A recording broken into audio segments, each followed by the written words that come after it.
کہ الیکٹرک ایک پورا مافیا بن کر موجود ہے. اور اب دیکھیں میں نے اشتہار دیکھا کہ وہ پتہ نہیں ایوارڈ دیں گے لوگوں کو. بھائی آپ کون ہو؟ اپنا کام کرو بھائی. بجلی دے نہیں رہے ہو, بلوں کے بم پھینک رہے ہو, کرپشن لوٹ مار کر رہے ہو. آپ کراچی کے لوگوں کو ایوارڈ نہ دیں کہ الیکٹرک والوں آپ کراچی کے 50 ارب روپے واپس کر دیں جو شہریوں کے پیسے ہیں کلو بیک کے. آپ یہ ڈرامہ نہیں کریں لوگوں کو آنکھیں دھل جھونکنے کا آنکھوں میں. آپ 177 ارب روپے سوئی ساؤدرن گیس کے واپس کر دیں. آپ وہ معاہدہ بتائیں جس کے تحت آپ کو آپ کے سہولت کار گیس فراہم کر رہے ہیں. جو گیس کے ذخائر موجود ہیں ان کو انسٹرکشن جاتی ہے. ابھی ناردرن گیس والوں کو انسٹرکشن گئی ہوئی تھی پچھلے سال, ابھی تک وہ برقرار ہوگی کہ آپ پیداوار کم کریں. جب گیس کے کسی کنویں سے پیداوار کم کی جاتی ہے تو اس کا یہ نقصان ہو سکتا ہے کہ اس میں پیداوار ختم بھی ہو سکتی ہے, کمی بھی واقع ہو سکتی ہے, ٹیکنیکل ایشوز اس میں آ جاتے ہیں. تو آپ ایل این جی خریدنے کے لیے تو آپ کے پاس قوم کے پیسے آپ لگائیں کیونکہ آپ کو کک بیکس ملتے ہیں بہت سارے لوگوں کو, لیکن جو گیس موجود ہے اس کی پیداوار آپ کم کرنے کی بات کرتے ہیں. یہ کیا فراڈ ہے پاکستان کے ساتھ, پاکستان کے 25 کروڑ عوام کے ساتھ. آپ نون لیگ کو دیکھیں, آپ پیپلز پارٹی کو دیکھیں, یہ پارٹیاں نہیں پراپرٹیاں ہیں, یہ انٹرپرائزز ہیں, یہ فیملی انٹرپرائزز ہیں. ایک پورا صف بنی ہوئی ہوتی ہے, بیٹھے ہوئے ہوتے ہیں اور انٹرویو کر رہے ہوتے ہیں انتخابات کے لیے امیدواروں کے. تم بھی بڑے میاں صاحب, چھوٹے میاں صاحب, صاحبزادی, سمدھی, چھوٹے صاحب, ان کے بیٹے, ان کے وہی لگے رہا, پوری پارٹی وہی ہے. پیپلز پارٹی میں آپ چلے جائیں آپ کو نظر آ جائے گا زرداری صاحب ہوں گے, بلاول صاحب ہوں گے, عدی ہوں گی, دوسری بہن ہوں گی, ٹھیک ہے, اور اب بختاور بھی شاید بیٹھتی ہوں کہیں. تو پتہ نہیں جو ابھی 3 مہینے پہلے ان کے یہاں ولادت ہوئی ہے, ہو سکتا ہے وہ بھی ساتھ ہی گود میں ہوتے ہوں, چونکہ ان پارٹیوں میں تو 3 مہینے والا بھی آقا ہوتا ہے اور 50 سال کام کرنے والا بھی غلام ہوتا ہے. ان کے یہاں تو کوئی اوپر آ ہی نہیں سکتا.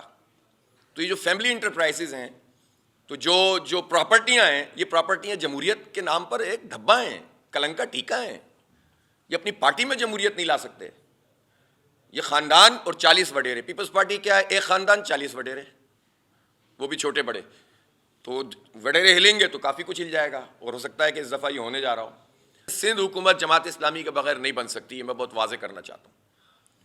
کوئی کچھ بھی کرتا رہے, جماعت اسلامی کے بغیر سندھ حکومت نہیں بنے گی. اور اللہ نے چاہا تو ہم انشاءاللہ اپنی اس پوزیشن کو عوام کے مینڈیٹ کے ساتھ سارے حالات کا مقابلہ کریں گے. جو دھاندلی ہوگی, جو دھاندلا ہوگا, ہم نے بہت سیکھا ہے بلدیاتی انتخاب سے. ہم یوتھ ممبرشپ کر ہی اس لیے رہے کہ ووٹ ڈلوانا بھی ہے, ووٹ کی حفاظت بھی کرنی ہے.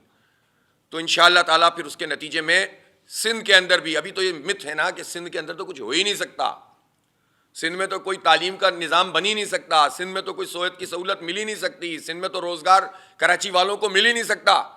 یہ مت ٹوٹے گا انشاءاللہ. یہ اس لیے نہیں ہوا تھا کہ یہ سب ملے ہوئے تھے اور یہ مل کر لوٹ رہے تھے, کھا رہے تھے. جماعت اسلامی اب اس کو عوام نے مینڈیٹ دیا ہے, دے گی انشاءاللہ. تو ہم اپنے نوجوانوں کو اس طرح سے مایوس نہیں ہونے دیں گے. مجھے نہ ان کی کسی شخصیت سے, ان کا ایک اچھا بیک گراؤنڈ ہے, پڑھے لکھے آدمی ہیں, سمجھدار آدمی ہیں, ایک ڈیموکریٹک ذہن رکھنے والے آدمی ہیں. میں جسٹس فائز صاحب کی قدر کرتا ہوں, اور ان کے اوپر جو ایلیگیشن لگے تھے وہ بھی ظاہر سی بات ہے کہ سب نے اس کو تسلیم بھی کیا. خود عمران خان صاحب نے تسلیم کیا تھا کہ وہ ایلیگیشن مجھ سے غلطی ہوئی تھی, یہ نہیں ہونا چاہیے تھا ان کے اوپر ریفرنس. تو یہ سب چیزیں اپنی جگہ, نہ ہمیں ان کی شخصیت سے مسئلہ ہے, نہ ہمیں سپریم کورٹ کے چیف جسٹس. ہم ظاہر احترام کرتے ہیں, قانون اور دائرے میں رہتے ہوئے کوئی پارٹی یا فرد کیسے ہو سکتا ہے کہ ہم ایسے ہی کہہ دیں کہ بس یہ بھی صحیح نہیں ہے وہ بھی صحیح. لیکن ہم تو جو ہمارا قانونی حق ہے کہ ہم کسی مسئلے کے اوپر گفتگو کر سکتے ہیں, اس حق کو استعمال کرتے ہوئے میں بات کر رہا ہوں, اور وہ میں نے کی ہے, جتنی ہے اتنی ہی بات کی ہے. اور جہاں تک اس کا تعلق ہے کہ انتخابات میں ہم التوا نہیں چاہتے, ہم انتخابات کو وقت پر چاہتے ہیں. ہم تو وہ چیزیں پوائنٹ آؤٹ کر رہے ہیں کہ جو خود انتخابات کی شفافیت کو خراب کرنے میں لوگوں نے کنٹریبیوٹ کیا ہے, اس کی نشاندہی کر رہے ہیں.